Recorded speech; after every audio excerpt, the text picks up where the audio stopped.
Hey, are you poor like me? You can't afford yourself a 3/4 impact? These 1/2-inch impacts, they got a lot of power, but sometimes you got to run them 3/4 sockets. Check out these nice low profile impact rated adapters. Throw them right on your half.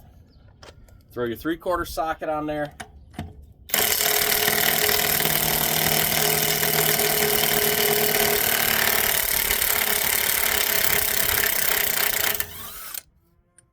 That's all you need right there.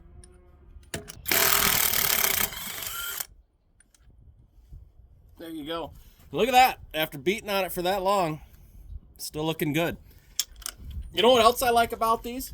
It doesn't add that extra length like a lot of the adapters do. They bring it all the way out at here. I don't like that.